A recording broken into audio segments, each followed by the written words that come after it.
San Andrés Corsini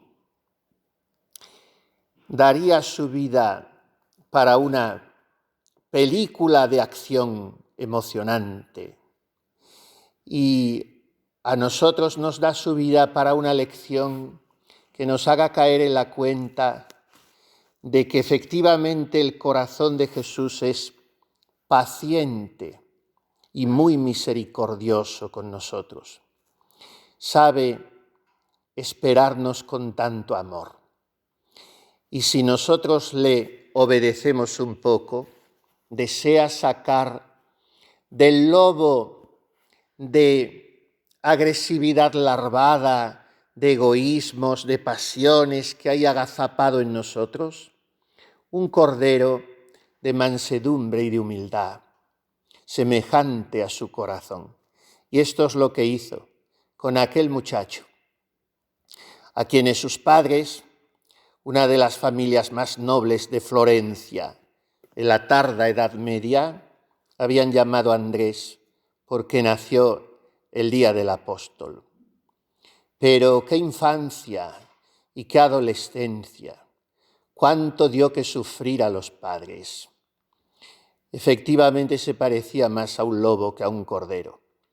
Y ya bien jovencito empezó a ser mundano, jugador, pendenciero, no respetaba ni a sus padres ni a sus maestros, pasaba el tiempo entre las cacerías y el juego, era causa de constantes riñas y divisiones en el hogar. Y cierto día, cuando tenía algo más de 15 años, llegó a maltratar a su propia madre. Esta, anegada en llanto, le dijo: «Ahora comprendo mi sueño. Tú efectivamente eras aquel lobo».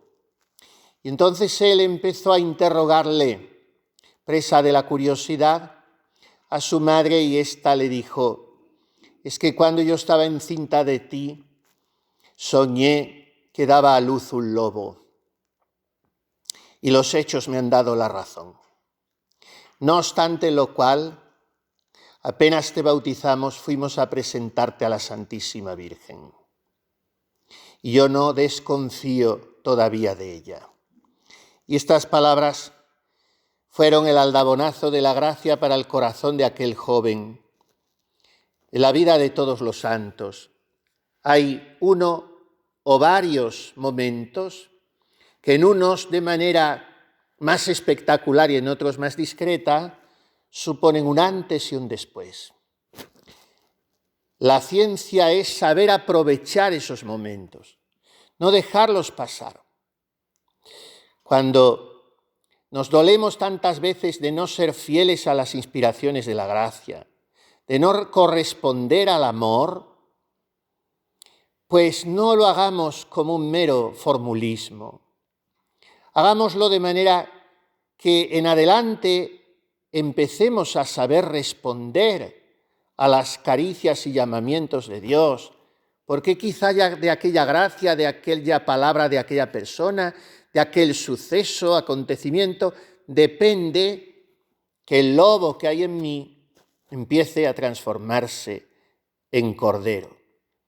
Y el joven Andrés quedó muy tocado, tanto que salió de su casa, se fue corriendo a la iglesia del convento de los Carmelitas, porque allí es donde le dijo su madre que lo había consagrado a la Madonna del Popolo, la Virgen del Pueblo, y se postró de hinojos ante el altar de la Señora y llorando le suplicaba una y otra vez: «Madre mía, aquí tienes a este lobo feroz, repleto de culpas, pero tú eres la madre del Cordero sin mancha, que nos ha lavado y redimido, y yo acudo a ti para que cambies este corazón y conviertas mi cruel naturaleza de lobo en la mansedumbre de un cordero».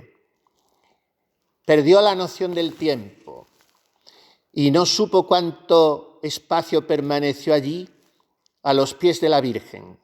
La cosa es que el fraile sacristán cerró la iglesia sin advertir la presencia de aquel joven que pasó allí toda la noche, Y al día siguiente, cuando volvió a oír los sonidos de los cerrojos, se fue a la sacristía, preguntó por el padre prior y, echándose a sus pies también, le pidió que le admitiese como fraile en la orden. Este fue el momento clave en la vida de aquel hombre. Si no hubiera sentido entrar la gracia en su corazón y no le hubiera correspondido a raíz de las palabras de su madre a quien acababa de maltratar, no hubiera sido San Andrés Corsini. Y no tuvo que pensarlo más.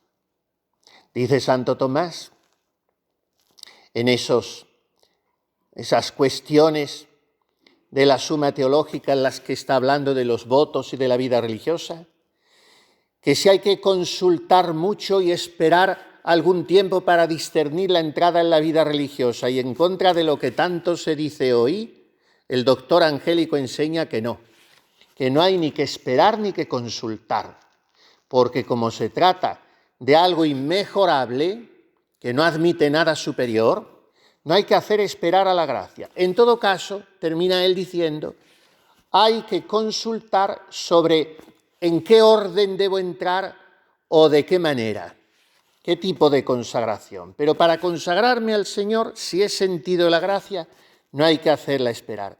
Y esto es lo que hizo aquel muchacho tan inmediatamente que el prior de los carmelitas titubeó.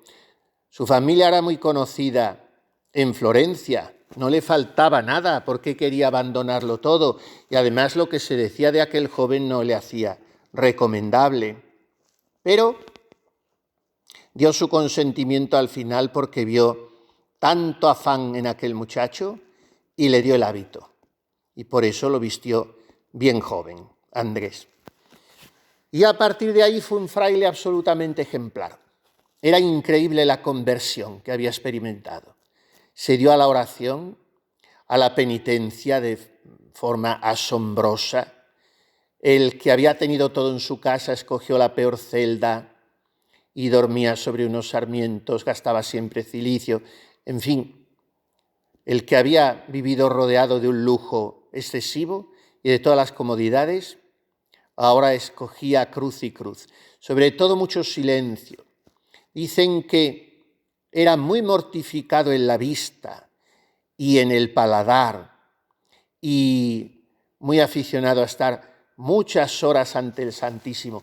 Y para ser humillado, pidió al prior, los carmelitas se acababan de establecer en Europa hacía algo más de un siglo y de ser guerreros cruzados en Tierra Santa, habían venido aquí como orden mendicante y le pidió que le encomendara el oficio de echarse a pedir limosna por Florencia.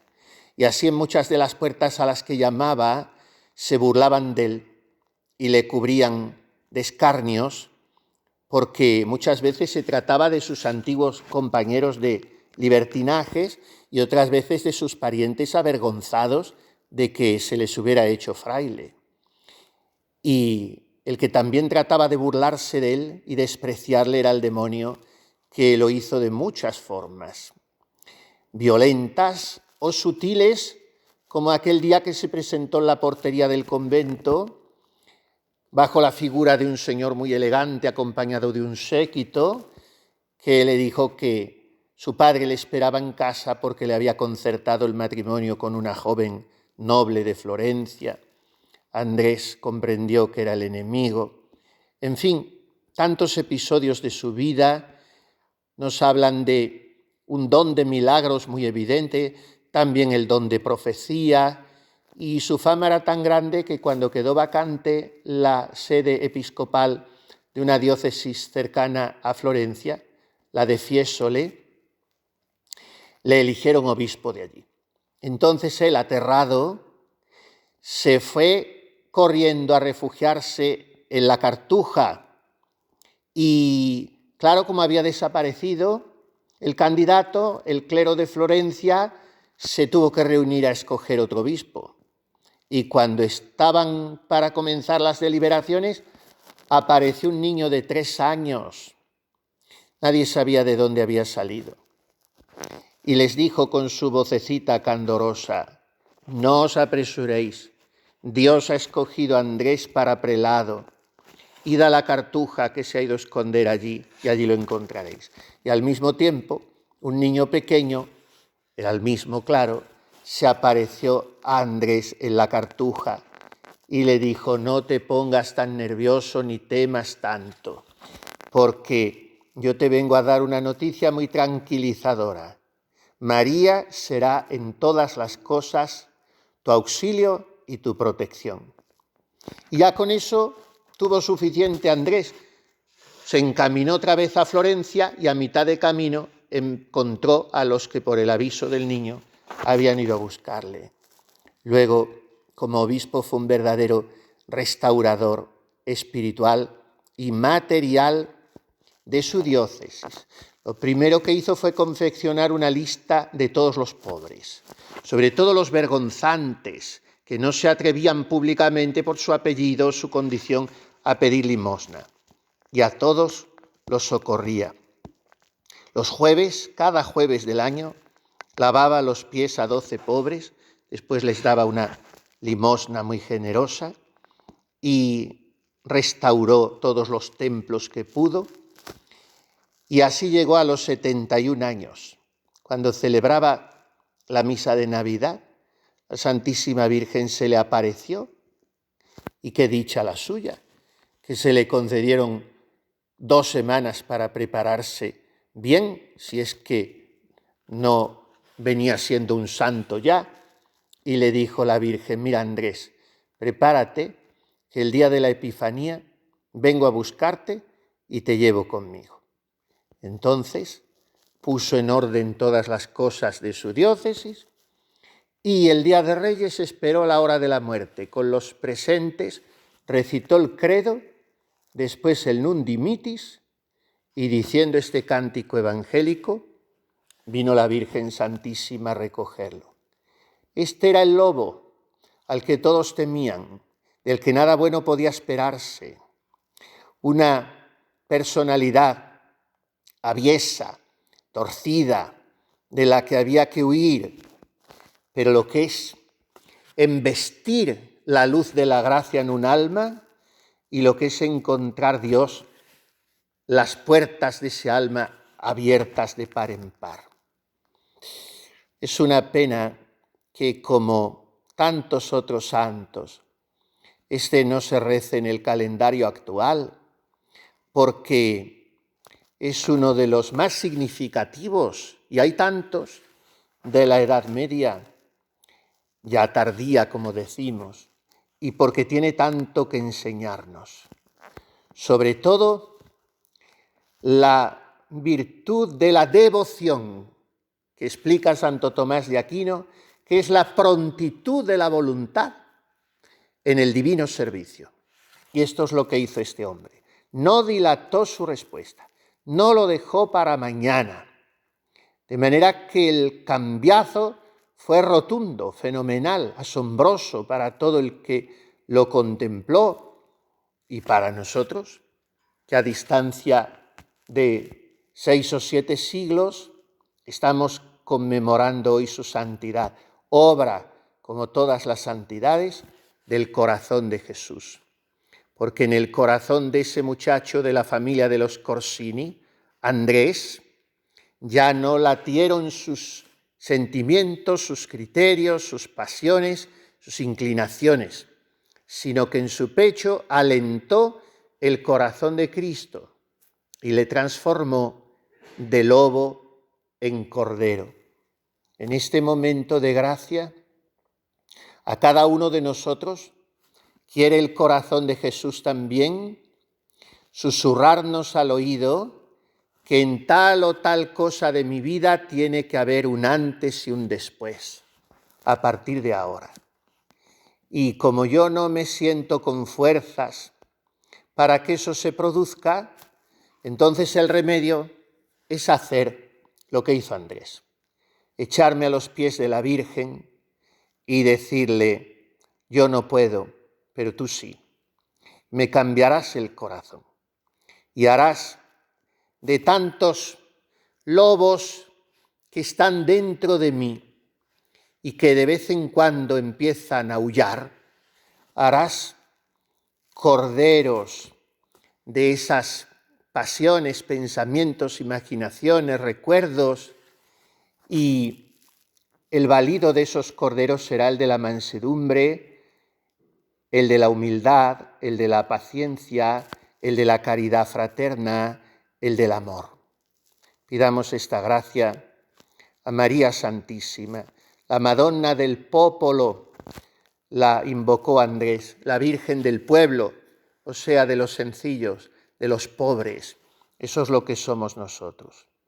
Que la intercesión de María y de Andrés Corsini ante el corazón de Jesús haga que nosotros podamos experimentar que ese corazón es para nosotros paciente y muy misericordioso.